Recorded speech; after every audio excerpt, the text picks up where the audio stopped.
Good evening, everyone. Welcome. My name is Amir Asif, and I'm Vice President, Research and Innovation at York University. I'd like to begin with a land acknowledgement. We respectfully acknowledge the city of Vaughan is situated in the territory and treaty 13 lands of the Mississaugas of the Credit First Nation. We also recognize the traditional territory of the Huron-Wendat and the Haudenosaunee. The city of Vaughan is currently home to many First Nations, Métis, and the Inuit people today. As representatives of the people and of the city of Vaughan, we are grateful to have the opportunity to work and live in this territory. It is indeed my pleasure to be here with you to present this special York University event in partnership with the City of Vaughan and Mackenzie Health. Tonight's event is the latest example of York University's long-standing partnerships with both the City of Vaughan and Mackenzie Health. We are grateful to continue to foster such close ties as part of this community. On behalf of the university, I want to extend a special thank to Mayor Del Duca and Mr. Stationwala for their attendance and support. I also want to acknowledge Vaughan City Councillor Chris Ainsworth, who has also joined us here this evening. Thank you, Chris. We are joined by Lynn Daglish from Think Link Graphics. Through graphic drawing, Lynn will create a piece of art during today's event. I also want to recognize Vaughan resident and York University alumna, Varatha Shanmuganathan, who is proof that you are never too old to stop learning. Varatha made international news headlines 2 years ago when she became the oldest person in York University history to graduate with a master's degree. She was 87 at that time.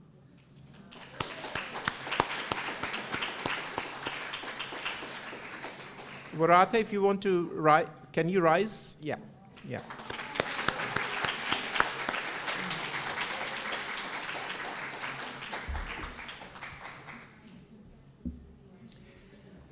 Thank you. The topic of aging into the future and community health is of increasing importance due to our aging population and is part of a national conversation that is taking place across the country. It is also an incredibly important topic and focus at York, as health research and innovation continues to be one of the university's greatest strengths. York offers some of the top-ranked health-related programs worldwide, including one of the country's top-ranked kinesiology and health science programs, and offers one of Canada's largest nursing and nursing practitioner programs. York also offers a cross-disciplinary certificate in aging to students enrolled across different health programs, offering courses on subjects like the neuroscience of aging, cognitive health, and health equity. Our outstanding faculty, which includes today's panel experts, Dr. Mary Fox and Dr. Tamara Daly, joined by Mackenzie Health, Dr. Dmitry Petrov, create positive change through their health research, generating new ideas and developing innovative ways to address issues related to aging, its practices and policies now and in the future. Let's give them a show of hands.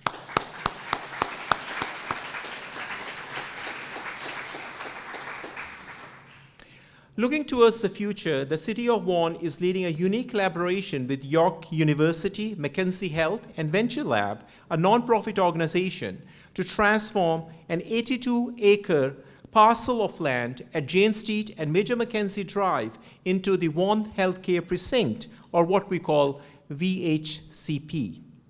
This healthcare precinct will support the evidence-based research, innovation, and programming needed to advance health equity, improve healthcare, train a highly skilled workforce, and stimulate economic growth in York Region, including right here in Vaughan.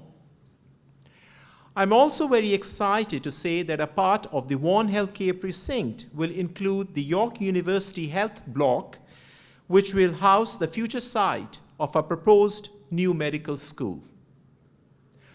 A York Medical School will offer a progressive, population-based curriculum informed by new digital technologies and focus on preparing the next generation of family doctors. York's proposal for this School of Medicine presents an opportunity to better serve the growing needs of the people of York Region and meet the urgent needs of underserved communities. With over 2 million people living in Ontario without a primary care physician, York's Medical School will use an integrative and preventive model for healthcare, including an understanding of the social and economic determinants of health, to help fill the gap and promote care well before a trip to the emergency room is ever needed. Our vision includes keeping people healthier for longer in their communities, supporting successful aging, and promoting greater equity for society's most vulnerable. In-depth discussions about a proposed new medical school are currently well underway with the provincial government. York is excited to have such trusted partners in the City of Vaughan and Mackenzie Health and Venture Lab as we work towards gaining this approval from the province. To stay up to date on our progress on a proposed School of Medicine and to learn more about the York's unique approach to healthcare, you can visit us online at the link yorku.ca/medicine. I now have the honor of introducing our next speaker, who is also a York alumnus, Mayor Stephen Del Duca. Please join me in welcoming him to the podium.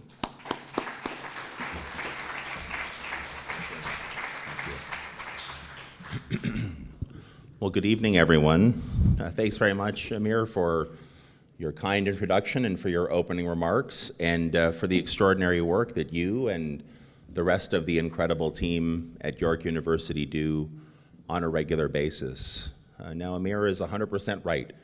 We are very blessed to be involved in an extraordinarily important partnership and collaboration here in the city of Vaughan. I will say, and by the way, welcome to Vaughan City Hall for those that haven't been here before. It's a pretty special building. I'm looking at the audience and I can see a number of familiar faces, so people who've been here before, but for those who haven't, this really is a phenomenal place in which people like myself are honored to be able to represent our community. And as I was saying a moment ago, we are blessed because we have this great collaboration and this tremendous partnership with, of course, York University. And it is true, I am a graduate of Osgoode Hall Law School at York University and very proud of that fact.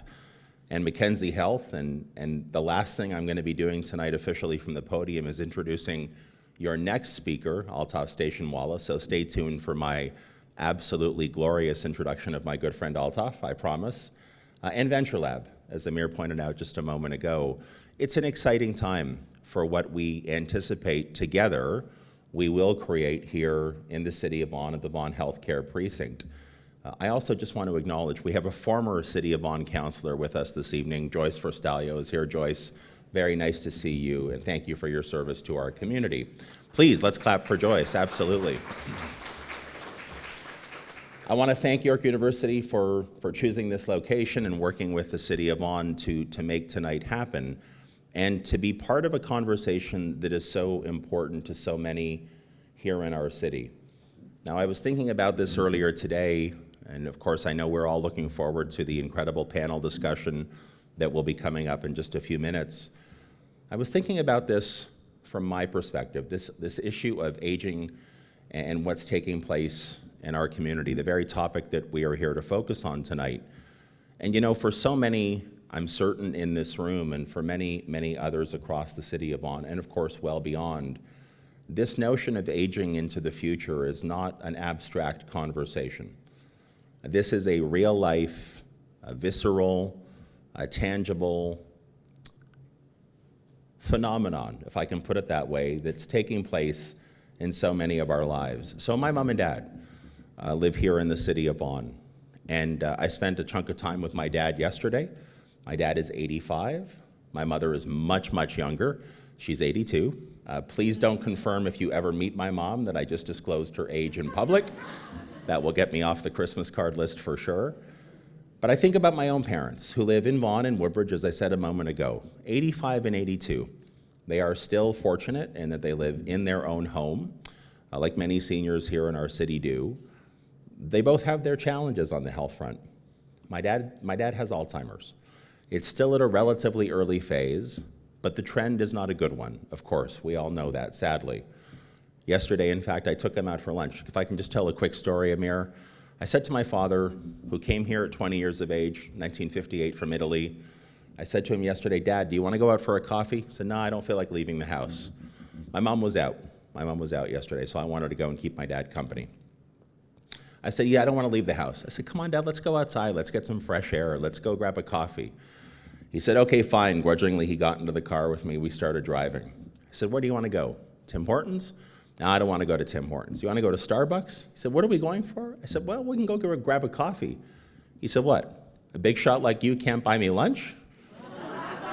I said, okay, Dad, no problem. Where do you want to go for lunch? And I started rhyming. We're very, very blessed in the city of Vaughan to have extraordinary restaurants. I said, okay, Dad, no problem. All the time in the world. Where do you want to go? I started going through all the possible locations and the different cuisines. And he looked at me and he said, I want to go to McDonald's.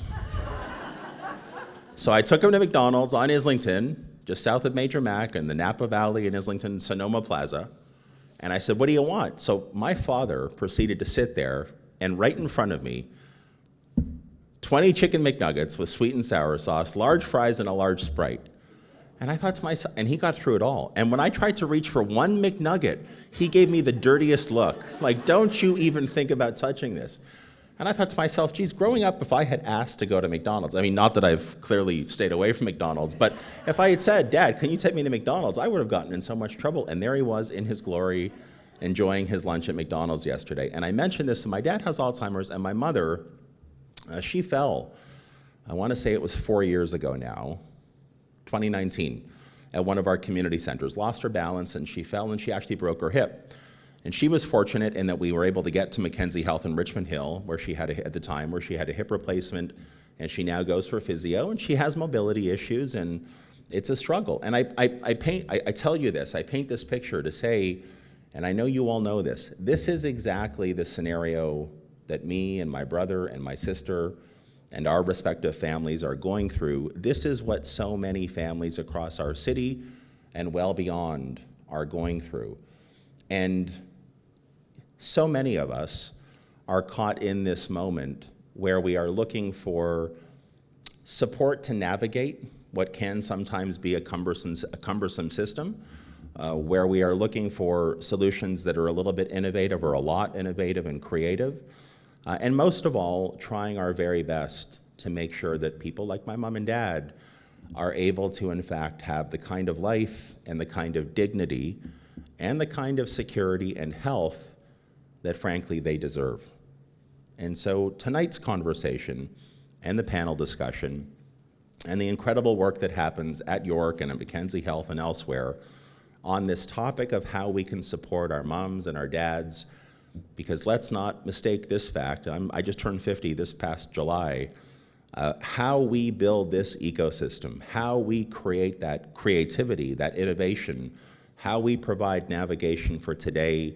If we do it right, and I know tonight the focus is on how we can do this right, it will help set up the next generation and the generation that comes after for increased longevity, but increased longevity that is focused on health and good health and quality of life and dignity. And so I know that is the focus of the discussion tonight, and it's the focus of so much of the work that many of you undertake. I just wanted to say, not so much as mayor, more as a son trying to help support his parents, who he loves dearly. Thank you very much for the incredible work that you do. I know the discussion tonight's going to be awesome, but next up, we have Altaf Station Walla. Don't get up just yet, Altaf. I have something to say about you. Now, Altaf and I don't just go to the same barber. We've actually known each other. That got a laugh. That's good. When my hair jokes don't get a laugh, I know I'm in the wrong business. So Altaf and I have actually known each other for a number of years, long before the ground was broken on what is by far Canada's best hospital, long before the ground was broken, I had the chance, before I was an elected official, as a community, I'll say, advocate and volunteer, along with so many others, to be involved, to see firsthand the incredible dedication that Altaf, and now what is a big, beautiful, impressive, talented team of women and men at Mackenzie Health, what they were prepared to do, what they were determined to do here in our city, in Richmond Hill, to really lead the way, to really light the way for, I'll say, enlightened healthcare in communities closer to home for the residents. So I've seen this man's work ethic, his intelligence, his compassion, and really his brilliance in terms of being an example for so many other hospital CEOs and more in healthcare. I've seen it up close for many, many years. So yes, as mayor for sure, and as a partner, of course, but also as a resident who really loves what you have managed to build here in our city. I want to say publicly again, thank you for everything, Altaf. Thank you for being here tonight, and please, please join me in welcoming Altaf Stationwala, CEO of Mackenzie Health, to the podium. Thank you very much.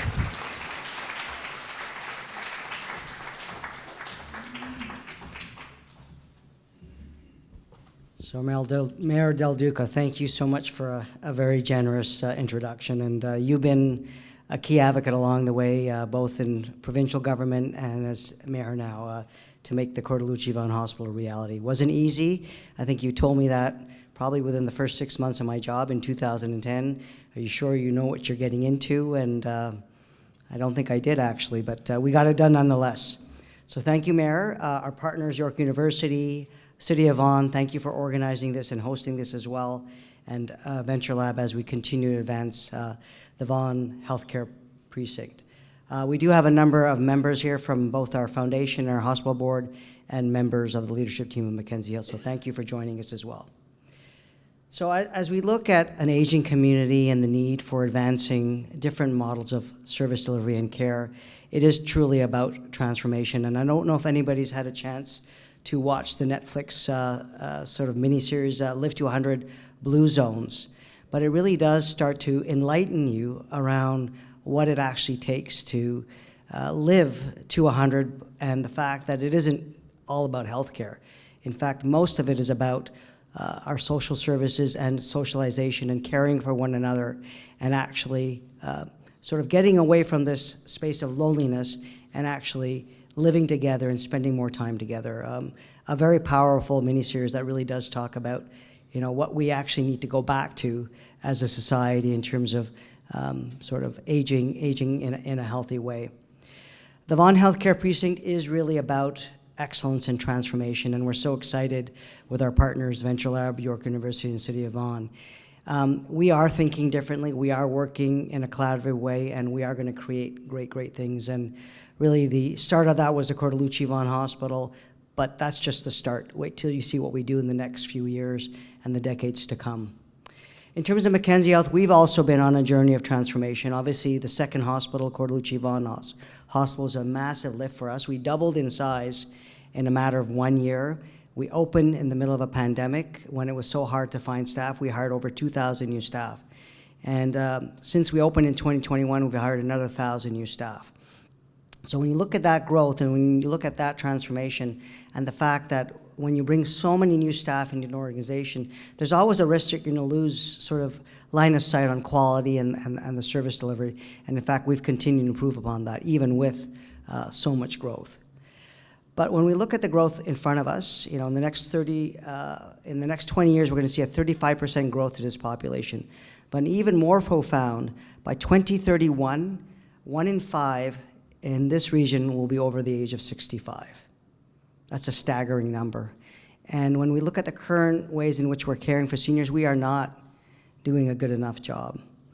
When we look at the hospital itself, there are so many seniors that continue to have to receive care and services almost in a revolving door fashion. It's not an ideal situation. Many of you have family members, parents, loved ones, and you know how challenging and how fragmented our service delivery model is for seniors. In our case, 25% of individuals coming to RED don't even have a primary care physician. So that's why we're so excited by York U's proposal for a new medical school focused on primary care. That is a massive, massive gap in our system. When we look at seniors care at Mackenzie Health, we've actually started to change our focus, and we've actually started to build more robust programs for those individuals. So we've actually created a Center of Excellence for Continuing and Supportive Care. And this unit is actually housed at the Mackenzie Richmond Hill Hospital. It's focused around complex continuing care and rehabilitation inpatient beds, and enables us to do a whole host of slower stream care. And that is a core issue that we don't realize. Many of our seniors have multiple conditions that they're suffering from, and those chronic illnesses have to be managed appropriately. With one illness getting sort of out of a manageable place, it causes a whole bunch of other issues. So this is another very important space where we believe that specialty clinics, where you can come into one environment and get multiple consultations as opposed to taking months to see multiple specialists, is a key area, and that will actually improve care for seniors. We have a whole host of geriatricians, you'll hear from one today, at both of our sites that do provide some of that specialty services. We created a new program at Cortellucci Vaughan Hospital. It's called Behavior Acute Care for Elders. It focuses on a very key element of seniors care, and that is a patient population with dementia. And many times we see it as a downward spiral. What this unit actually does in a very powerful way is actually improves the management of their illness, and in fact, they get better. So families come to us sometimes overwhelmed, not able to manage their loved one. They leave this program actually with their loved one stable and actually back in their home environment. And it's everything from putting other stimulations around the individuals to actually managing their medications. When you look at a senior and you look at the number of meds they're on, sometimes it's actually finding a better number of meds to manage multiple issues. I'm proud to see that we have the Western York Region Ontario Health Team outside. They are a powerful vehicle to integrate care. So the Ontario Health Team is to bring care providers, both in health and in social services, together so that we can actually create a better navigation model for services. So you're not having to figure out where to go next for your loved one. It's actually sort of structured in an integrated way. So that coordinated care is the future. It's nowhere near where it should be, but we're working really, really hard. And one hallmark program that we've actually created is called Mackenzie Helps. It's actually a partnership between SE Health, Loft, and CHAT, so a bunch of community providers. And we've cared for over 500 patients to date. And these are seniors that tend to get discharged out of hospital and then end up coming back to the emergency department. So we've actually found a way to put some support programs around them so they actually stay at home, and it's working incredibly well. The future also at Cortellucci Vaughan Hospital on that precinct is to create a new seniors village. So we were fortunate that we have pretty deep expertise in long-term care. We actually run 168 beds out of the Mackenzie Richmond Hill Hospital site, focused actually on the sickest long-term care patients, actually those with kidney disease in particular.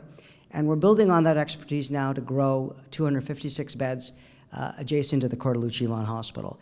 And the goal there is actually to create a whole seniors village where we actually look at the full continuum of aging, from retirement to assisted living to long-term care. So very excited by the future and what we're going to achieve, and really just starting on this journey for caring for seniors in a very, very different way. So I'm really excited that we are planning together, we're working together as a group of precinct partners, and we are really going to get to that blue zone and find a better way to care for seniors, not just from the paradigm of healthcare delivery, but to build a whole network of social services around seniors so that they can age better in home with their families and live a productive life. So thank you.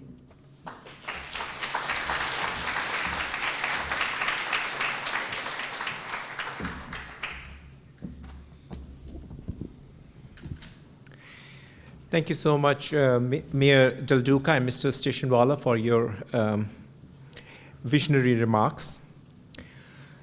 It is now my pleasure to introduce tonight's panel moderator, CBC journalist Jill Dempsey. Jill's voice is familiar to listeners as one of the hosts of Metro Morning, where she has been delivering the news since 1991. She is filled in as host on Fresh Air, Radio Noon, and Here and Now. She's also hosted the past two provincial and municipal election specials for the CBC Radio. Jill is a York alumna with a Bachelor of Arts in Political Science, and we deeply appreciate her service and support of her alma mater. Please join me in welcoming our moderator, Jill Dempsey.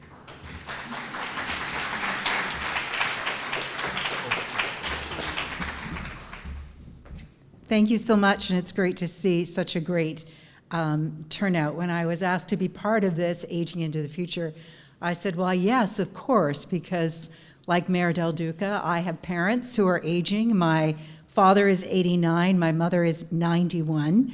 And like Mayor Del Duca, my father has a very high standard when it comes to dining. He prefers to go to Swiss Chicken Chalet, and I have to remind him, the chicken are not Swiss, Dad. It's the chalet. So it's my pleasure really to be here tonight and to join our panel of experts to have the conversation this evening. So our panel of experts are really going to explore the multifaceted journey of aging. But at the same time, they're going to emphasize health equity and empowerment and that importance of relationships, the importance of relationships, which we've touched on a number of times already, between not only the healthcare providers, but communities and families. So we're going to have a conversation tonight to try to discover innovative strategies and insights on how researchers and healthcare practitioners and policymakers are really moving to try to enhance the quality of life for my parents, for your parents, for our aunts, for our uncles, and hopefully paving the way for us in the future. So I'd like to start by introducing the panel, and I'll start with Dr. Tamara Dali. She is an award-winning professor of health policy and equity at York University and the director of the York University Center of Aging Research and Education, the director of the SSHRC Partnership Grant Imagine Aging. She recently held a CIHR research chair in gender, care work, and health. Her research focuses on identifying international promising practices that support age equity and inclusion across home, community, long-term care, and hospital settings. And her research is located at the cross-section of policy solutions that support diverse groups of people to help them age well, and of practice-level solutions that promote both good working conditions in health and social care and good care for older adults. Her work contributes to important public conversations we're having about reimagining aging, particularly in ways that consider universal needs as well as what is equitable. So please welcome Dr. Dali to the podium.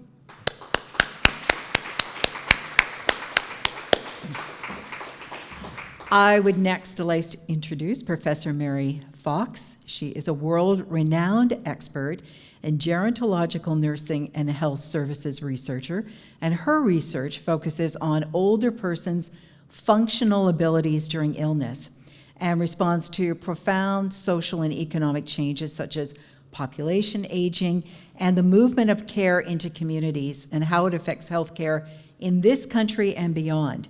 She is the recipient of more than $4 million in grants and awards. It is a very long list. She has disseminated the findings of over 30 studies in more than 100 peer-reviewed manuscripts and conference proceedings. Her work has garnered the attention of hospital case management in the United States, the Centers for Reviews and Dissemination in the United Kingdom, Zoomer Radio, and has been credited with providing the evidence needed to make the case for ACE, which is a fundamental pillar of Ontario's senior strategy. Professor Fox is currently leading 2 CIHR-funded studies on hospital-to-home transitional care. Please welcome Professor Fox.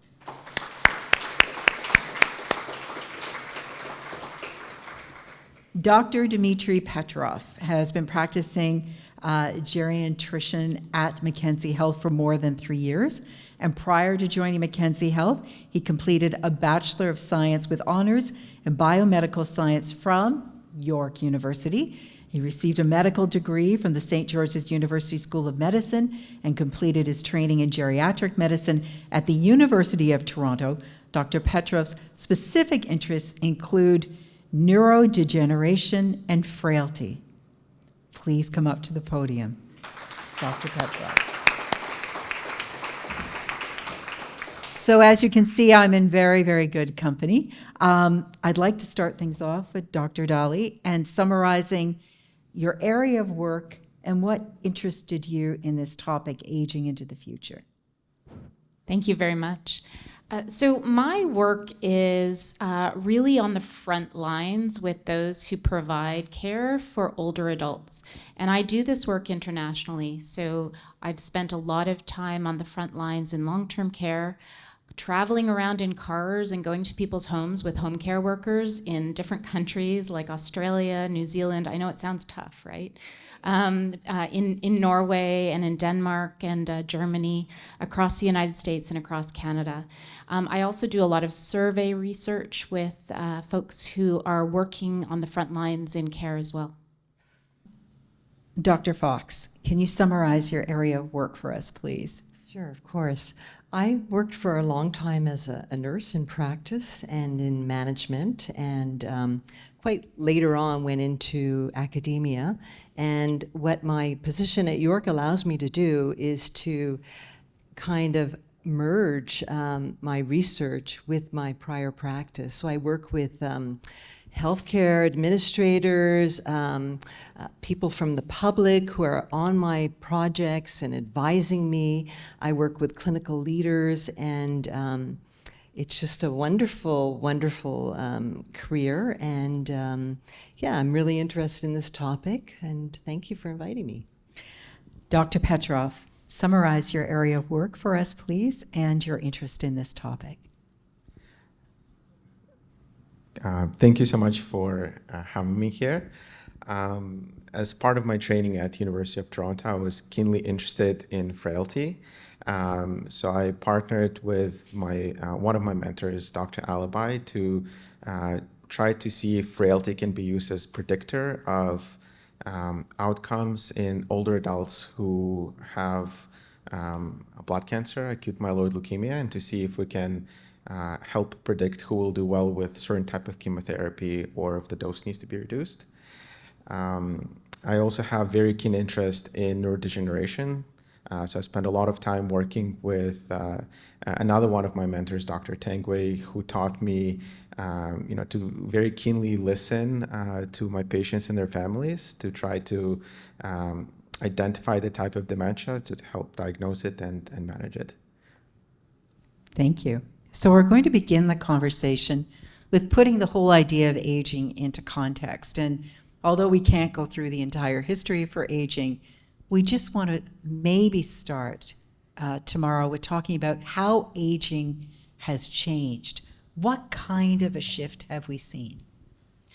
Well, if we were talking about aging and thinking about maybe long-term care 30 or 40 years ago, we might have been talking about people who themselves were parking their cars in the parking lot of the long-term care and then going in and staying and having care there as well.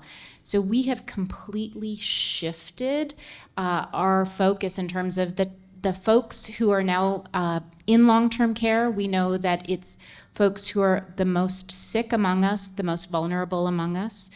In addition to that, we now have far more retirement homes. So we have a lot of people who are living in an intermediate level of care in comparison with the past. And then we're also enjoying what gets referred to as a longevity dividend. We're living a lot longer than we used to, and we're living healthier longer as well. So it's likely that most people will remain in their own homes for a long period of time before they need more advanced care and services. So all of those things are different now. It's interesting that you call it a longevity dividend, because I think for some people knowing that, it makes the transition to care maybe a little bit more challenging. Do you think that's true, Mary? I think it does. I think a lot of people want to stay in their homes, and it does make it a little more challenging because they've been living longer. They want to live in their homes, and so going into assisted care is very, very challenging for them. How important is navigating that transition? Very, very important. Well, most of my work focuses on the hospital to home transition, but I could imagine that it's very difficult for people going from home into a nursing home, for example. I did work in a nursing home before I went to work at the university at York, and I worked as a manager there, and it was very, very challenging, not only for the people who are going into a nursing home, but also for their families. It was very, very difficult for families. They want to do right by their relative, and they wonder, is this the best thing?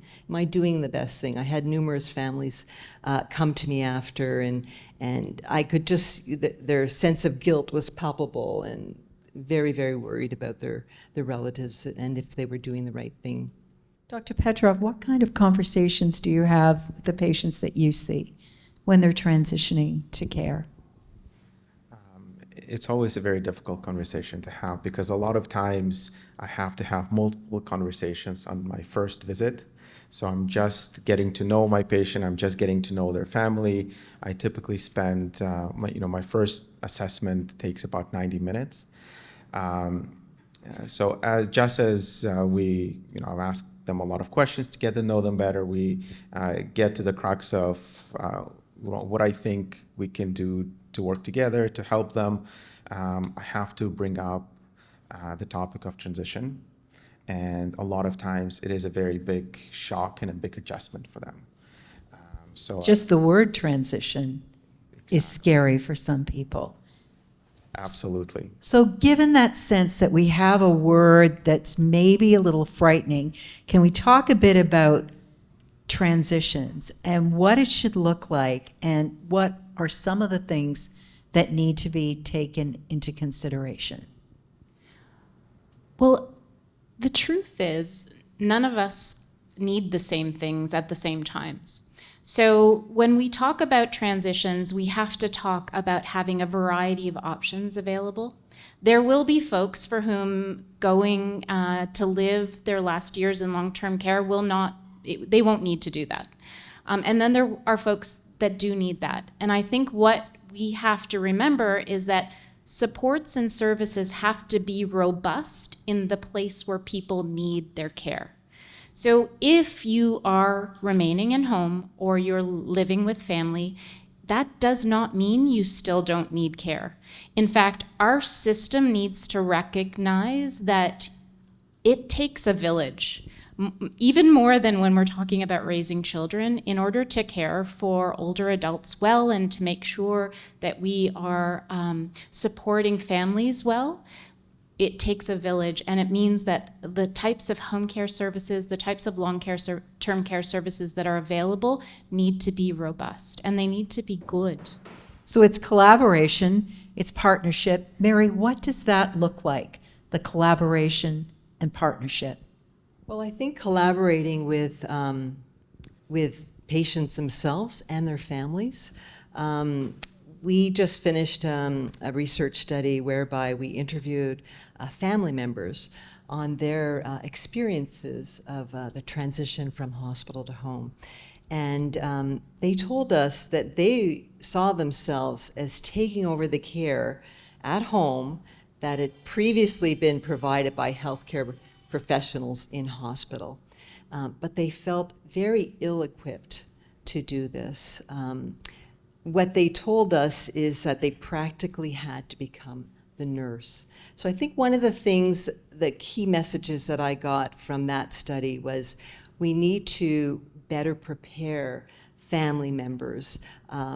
In the US, for example, they have what's called the CARE Act, where every hospital has to know who is the key family member for this person, this older person being admitted. And then they have to make sure that family member receives the kind of education that they need on how to help their relative after discharge. We don't have any act like that in Canada. And families told me that they're very worried when they go home. They're not sure what they need to watch out for.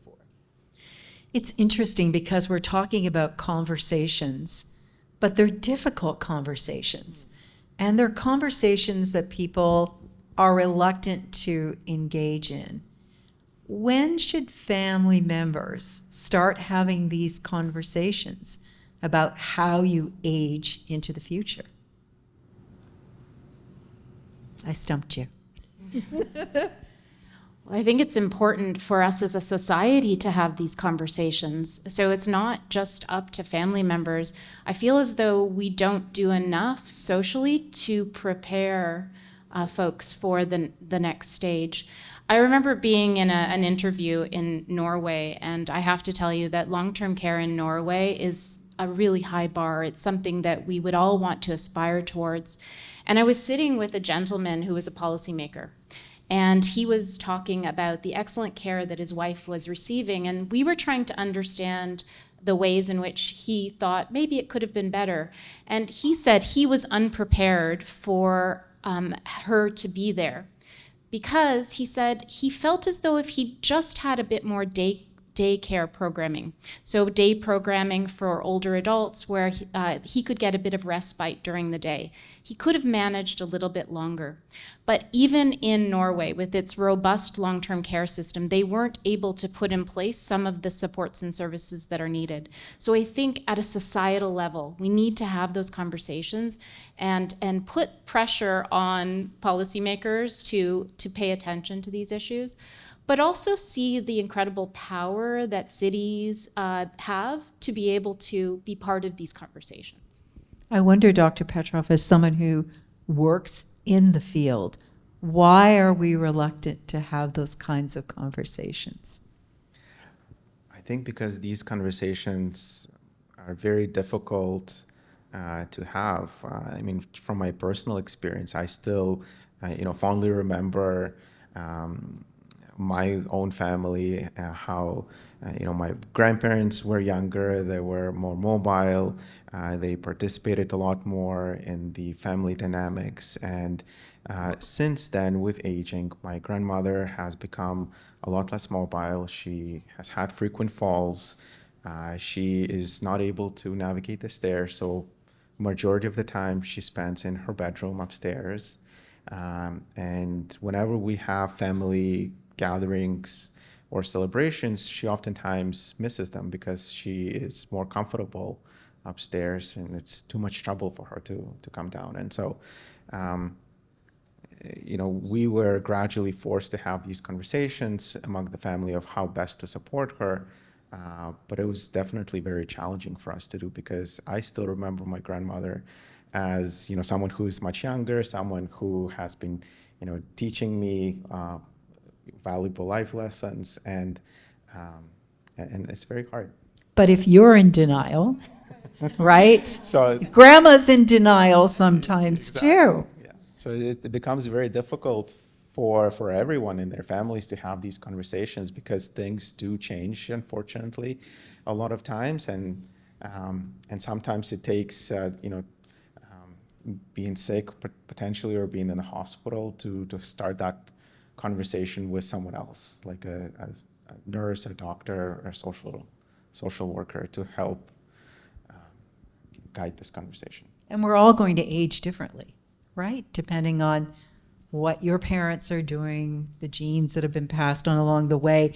Let's talk about areas of innovation to support people so that they can age well and have the supports that they need. And I wonder, Mary, if you can talk about the areas of innovation that you've come across that allow people and support people to age well. We had the reference to Norway. What other examples have you seen or studied? Well, one of the things that we're doing at York with administrators who are working in hospitals in the community, we've put together a program to help people after the discharge from hospital so they don't lose their functioning. This is for people who have cognitive impairment. People with cognitive impairment are the group that is most at risk of losing their functioning when they go into a hospital. You could imagine, I can imagine myself going into ER. I'm exhausted after. It's bright lights, very noisy. You don't rest, and I come home exhausted. We can all imagine. I'm sure many of you have had that kind of experience here. For a person with cognitive impairment, that is really, really challenging for them. And then they get admitted to the hospital. They no longer dress themselves. They no longer wash themselves. They may or may not get up out of bed. And then they go home. And they lose a little bit each time of their functioning. Not only their physical functioning, but also their mental functioning. They're also the group that has the highest rate of hospital readmission. So they end up experiencing what we call cumulative functional declines. And so what we've done is we've put together this program. We've got a physician on our team. We've got physios. We've got an occupational therapist. We've got nurses, nurse practitioners in the community, and a number of researchers. And what we're doing now is we're going to the communities and we're asking people with cognitive impairment and their families what they think about this. Is this something they could do? Is this something that would help them after hospital discharge? We're also interviewing the healthcare providers to ask them, what's it going to take to give something like this after somebody's discharged from hospital when they're for the first month after discharge. So those are some of the innovative things, and we're calling this a physical and cognitive functional program where we're teaching family members, you know, you might think the best thing for your relative is to rest after a hospital discharge and stay in bed or lie in your lazy boy or on the couch. It's probably the worst thing that you could do. So Why is it the worst thing you can do? it's the worst thing you can do because you end up losing your functioning. You lose your muscle mass, your cardiovascular system gets used to lying down horizontally, and then when you get up, you start to feel a little bit dizzy. I'm sure many of you have experienced the flu where you were, you know, sick for a couple of days lying down, and then when you went to get up and you started to feel better, you're like, oh, I feel a little bit dizzy. Well, that is because your body is no longer used to being up as much. And so those are some of the innovative things that we're doing. We think about technology as well. How reliant are we going to be on technology when it comes to aging? You go. I think sometimes we're overly reliant on technology when it comes to aging. I think that we've gotten to a place where you know, we're using technology as a stand-in for people. And that makes me nervous when that starts to happen. And in other words, when we don't staff robustly enough and we use technology as a stand-in for good care. So I'm really excited about places where they're very focused on the care workforce. 1 in 5 Canadians work as care workers. 1 in 5. 20% of our workforce. So I'm really excited about places like in Australia. They're working really hard to document the precise skills that it takes to do care. Most often we assume that people who are doing care work just know how to do it naturally. That is so far from the truth. Care work takes skills, and we don't pay enough for that work. We don't recognize it as a society. So I'm excited about places like Australia where they're doing the work to try to recognize that at a national level. So care workers will be fairly remunerated for the work that they do. And I'm really excited about models in New Zealand where they create care work ladders. So they create career ladders for people. Because mostly in Canada, if you start as a care worker, if you come to Canada and you get your PSW certification after 6 months, and you start as a PSW, 25 years from now, you will be a PSW. And in New Zealand, what they're doing is they're recognizing people's skills acquisition and their experience, and they're paying people for that work. I think we have to recognize that care is work, whether it's done for pay or without pay. And once we start to recognize that as a society, I think that we'll get to the place where we can appreciate how important it is to think about aging. I'd like Mary's nodding because it is Yeah, I'd important to honor the skill set. I'd really like to pick up on what Tamara said. We did a big survey of over 2,000 nurses across Ontario, and then we held focus groups with a whole bunch of them. And what they kept telling us is that, and these were hospital nurses, but I know the same, it's so similar to what Tamara talked about, and they said to us that they felt that older people's care wasn't valued in hospital. So very few of them went on to get extra training, even though they felt that older people's care required extra skill and extra training. They felt it was devalued, particularly in the hospital environment where, you know, transplant or whatever, it's the number one thing, right? Even my own students, when I ask them, how many of you think you're going to be geriatric nurses? Everybody's like, no, no. And it's the bottom choice that they want to select. I'm not going to be a geriatric nurse. And I tell them, you know what? Unless you're working in pediatrics or maternity and delivery, you're all going to be geriatric nurses. And Dimitri, you are sort of stepping out of that role because you've really embraced it as your area of study. What brought you there, and why did you think you could make a difference? I know your grandmother was important. I think it definitely started with me wanting to take care of my grandmother and participate in her healthcare and to really understand what she's going through and how to deal with it. But I agree. I think a lot of our patients that we see in the hospitals are older adults who are 65 years and older, and this will only increase with time. I think the projection that in the next 20 years, the amount of older adults in Canada will increase by 68%. And a lot of older adults have very interesting lives, and I was really fascinated to speak to a lot of them, to get to know them better, and that made me really care for them. I wanted to do my best to take care of them. But that's interesting because that's creating an environment for social interaction, which I think is part of the formula in terms of aging into the future, is that you need to have those social determinants in order to achieve a level of mental well-being as you age. How critical is that in terms of how we lay out the care going forward? We've only touched on this a little bit tonight, but I did say that people age differently. And just to think about the social determinants of health for a moment, poverty, as an example, ages you faster. So you get the diseases of aging sooner and younger if you're living in poverty. If you have insecure housing or you lack food security, you're going to age faster.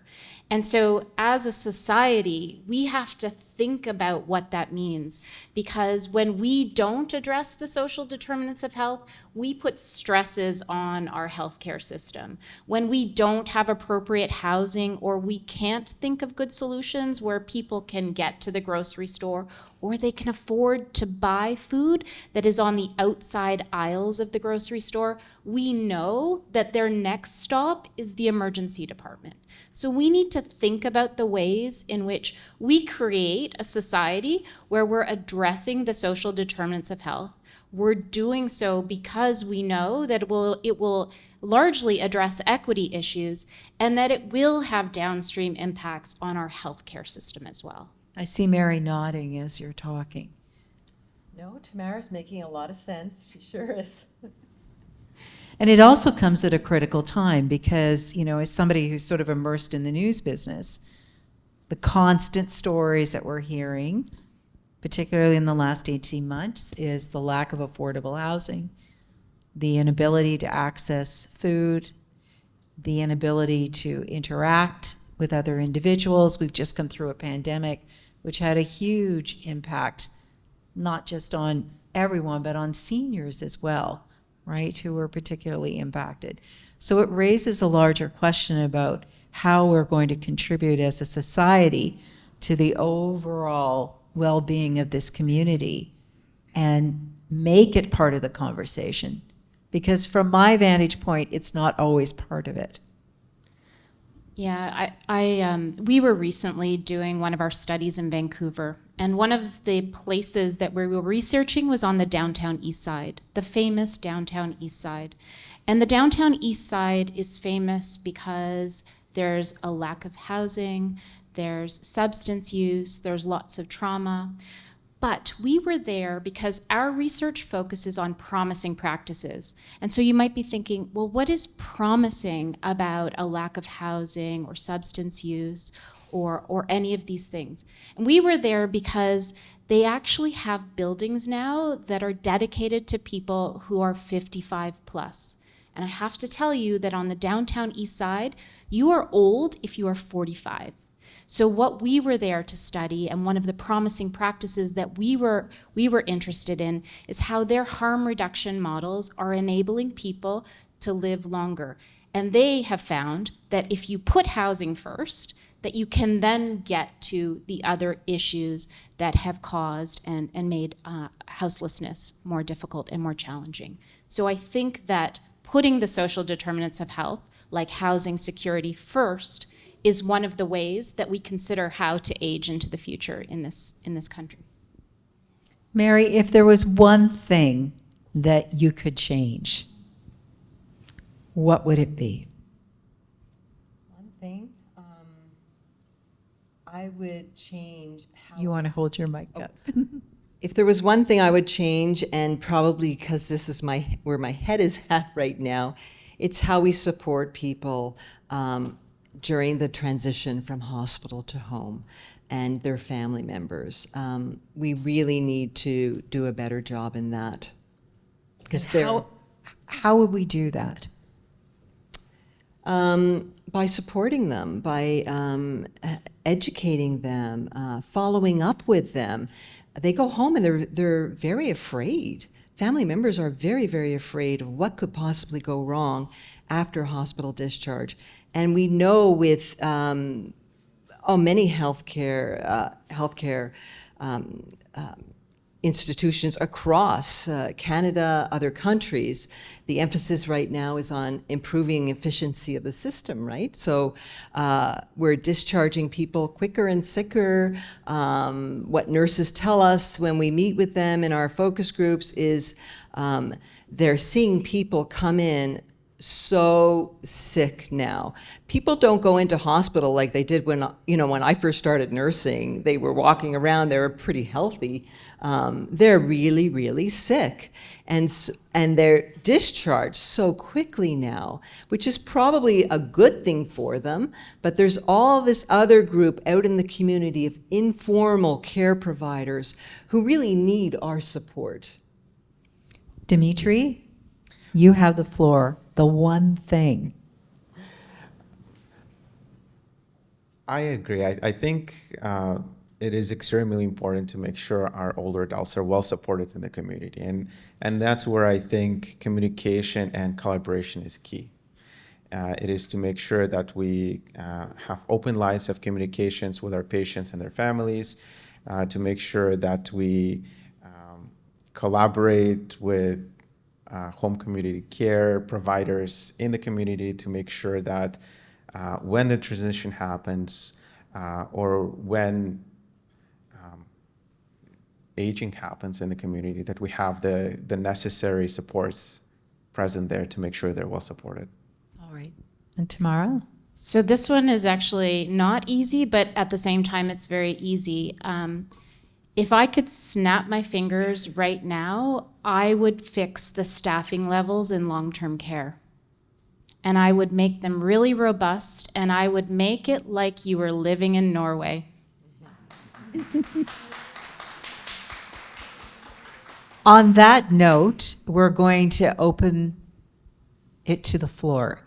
And so if there's any questions that any one of you might have for our panel, please step forward. I have the mic, and I can let you have the floor.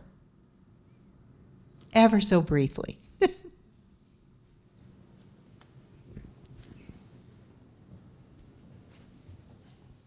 Hi, how are you? Your name? Hi, Steve. So my question is just following up about the discharge support and mechanisms. In your opinion, how far away, or are we currently set up with the organizations and staffing in place to be effective at doing that? Do we have the therapists we need who can leave the hospital setting and spend time at people's homes, and the staff and the doctors and the whole team that would need to do that? Or is that something that we basically have to create organizations with the manpower and the people in the field to be able to staff that kind of an effort? Thank you, Steve. I'm assuming you're asking me, right? Or, okay. Whoever wants to answer. Well, I think that we have some systems in place. And I'll give you one example. We have in Ontario what's called rapid response nurses. And those nurses go into people's homes who are identified as being at high risk of hospital readmission, which is a lot of the population that I work with in my research. One thing that has become clear to us that we heard from participants in our research is that if you live more than a 30-minute drive from the hospital, then you're not eligible for that. And I verified that with one of the administrators who's on my team. And when you think about that, that's if you're at South Lake, 30 minutes north is not really that far away when you think about it. Especially with construction. Yeah, especially with construction, that's right. So some people feel that they're on their own. I can't say what all the other systems are in place here in Ontario, but I do know from families there's just not enough. What nurses and I've also interviewed physicians and physical therapists, occupational therapists. They try to follow up with people within 48 hours of discharge. That's what's mandated to them if somebody's at risk for readmission. I don't know what it's like, though, for people who are not at risk for readmission. Perhaps you could answer that. I think that the general practice that we have is to make sure that we have a very warm transition. We are part of the Western York Region Ontario Health, which is a collaboration of multiple partners and organizations within the community to make sure that we have a very well-organized home community care for our older adults and just all our patients in general. I think part of that transition is the Mackenzie Helps program that has been established. So it's a collaboration between Mackenzie Health, SE Health, and Loft to make sure that we have 16 weeks of extra support for our complex care patients so that they transition well at home. And those are extra, people who come in to help. Those are extra eyes to report to the family doctor if something goes wrong. And we always try to make sure that the family doctor follows up with our patients within the first 1 or 2 weeks. If I'm involved in the care, I also try to gauge, how sick the patient is, what the needs are, and I try to be as flexible as I can to make sure that I follow up in a timely manner. But we do rely a lot on our community partners to provide that extra support because it is oftentimes difficult for the family doctor or healthcare provider to see someone, in the first 48 hours. All right. Do we have another question? Yes. Hi, your name? Monica Foley. Hi, Monica. Hi. I agree the community partners are really important, but I find that it doesn't really work well in practical terms. For example, when somebody leaves a hospital, they often go home, if they're living with their family, to a working set of parents, children who may be very busy or unavailable, and they're as lonely as they were if we put them in an empty apartment. So it doesn't solve the socialization that seniors need. Not only that, when they do come home from hospital, the non-professional care, the folks at home aren't trained to take them to the washroom, to wash them properly. And we don't have the infrastructure. It's not there for having people in the community to come frequently, regardless of whether they are looked after or not. Many years ago, I helped found a hospice, and it was a home hospice. And we trained the families. We helped them understand what was going on. We helped them with the expectation. And I think there's a gap in the sense of expectation for what our healthcare is prepared to do, and kind of a surprise that suddenly we have thousands and thousands of people like myself who are mid-70 and up, who need care and who need to have some sense that their taxes have been spent with them in mind. So, you know, I love the idea of New Zealand. I love the idea of a lot of those things. I just don't have faith that for the next decade, we are going to be able to step up to those promises and meet our need. So from your vantage point, what kind of commitment are you seeing to alleviate some of the fears that have just been expressed? Well, I think some of what you're talking about is absolutely 100% the experience of most people who have either aging parents or themselves are engaging with the system either through a sibling or a spouse or a friend. And I think that what is true is that people find themselves in a crisis moment and they look around and they don't find the supports there. And then they find it really, really difficult to patch together the supports that they might need. And it doesn't also recognize that a lot of folks into their 70s are still in the labor force. They themselves are still working, or they're doing volunteer work, or they're actively engaged in their communities. So the question I think that you're asking is, you know, where is this support going to come from? And I think that this isn't an issue that can be solved with one response. I think when I say it takes a village, I really mean it. I think that the city has a role to play. I think that the province has a role to play, and the federal government has a role to play. As universities, as places of higher learning, we also have a role to play in making sure that we have enough spots available to train the next generation. But part of it is also making sure that the jobs are good when they get there. So we say this in our research program, and we've been saying it for 20 years, and I'm kind of happy that it's caught on now. But good working conditions produce good care conditions. So you can't get good care and you can't attract people to stay in the sector unless you're willing to create the conditions that are good for them to work there. People are getting burnt out in record numbers. They've gone through the pandemic. They're experiencing emotional exhaustion. They're distressed. They're not wanting to stay in their work. The lists for nurses and PSWs that go unfilled, it's not being addressed, because we can't attract people to work in the sector in the way that we want to. So we have to see this as a workforce strategy. We need to solve the problem of attracting people to do this work as well. And we need to remunerate it because it's so important. It's important for all of us. None of us can go to our work if we don't know that our parents, our siblings, our spouses are cared for if they need it. All right, thank you. We have time for one more question. Yes, in the back?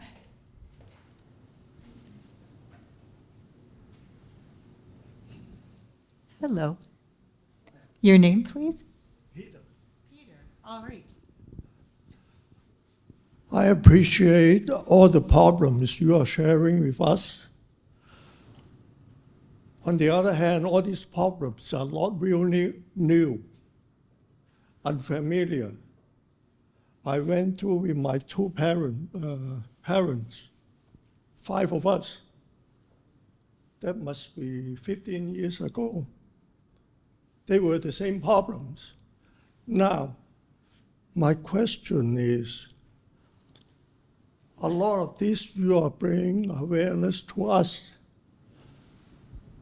Are you, as governing bodies or policymakers, having the same forum to all the policymakers, for example, in Greater Toronto, or for example, in Ontario. And if you did, what is the result? Or is there a consensus from these people? We are sitting ducks. The biggest question is financial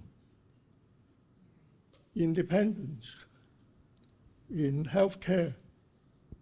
But if the policymakers are not in tune to coordinate, collaborate with us, there's no point for us to hearing this all the time. That's All right, thank you. So how do we push the boulder up the hill, right? How do we get in the room, the people who can have the power to spend the money and make the change?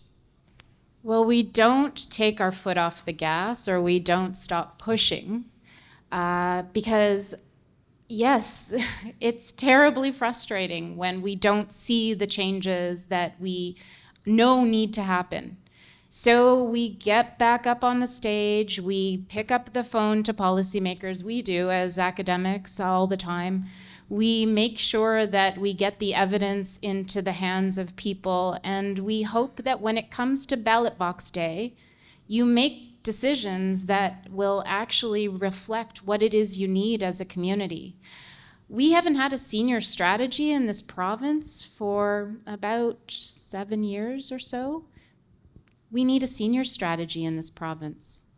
We need to know that policymakers understand what people's experiences are, and we need to know that they're addressing this in a multifaceted way.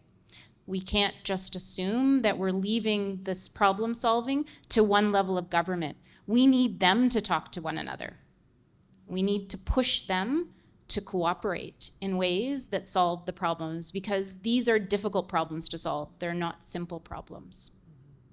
One suspected, I just want to pick up one more point and then we'll wrap up, is that there might have been monumental change in light of what happened with the pandemic.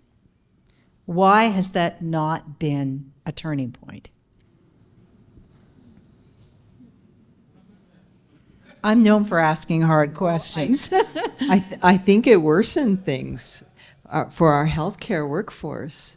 They came out of the pandemic. We were all happy to be out of the pandemic. I think they came out of the pandemic exhausted from working so hard. So it's actually a little bit worse now since the pandemic, I think. I think we actually had a moment where we could have changed things, and we went in the other direction. We've now re-signed contracts for for-profit provision of long-term care for the next 30 years. So I'm afraid that we could have chosen nonprofit. We could have chosen to put all of our money, our $5 billion, into the hands of frontline work. But we've made a different decision. And for the next 30 years, unless we are really loud about the beds going to nonprofit and public spaces, we will continue to see our money go to profitization. And I think that we lost that chance to make that change. It's not where I hoped we'd end the conversation. But I hope that you were able to walk away with some things that are uplifting and promising. Socialization, the active participant of our panelists in terms of trying to make change, of trying to do the research that's needed to say, look, this is the different path, this is the direction that we can go in. And I hope for some of you in the audience that you took away some moments of inspiration, but maybe some moments of frustration that will inspire you to make change and to push for change. I know this is an incredibly important issue, not just for my parents and your parents, but also we're all getting older. And so I think we want to envision a scenario where we can have and live in an area where we feel that we're cared for, where we're respected, where we're heard, and we're able to connect with people in a real way. So I hope this panel was helpful in sort of continuing the conversation, because I know it shouldn't end here. So thank you very much. It's been my pleasure.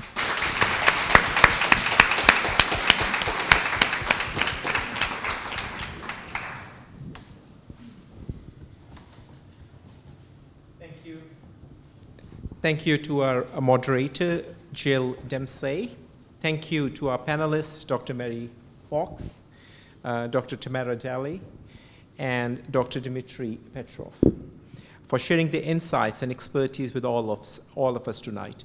Let's express our appreciation one more time with an applause.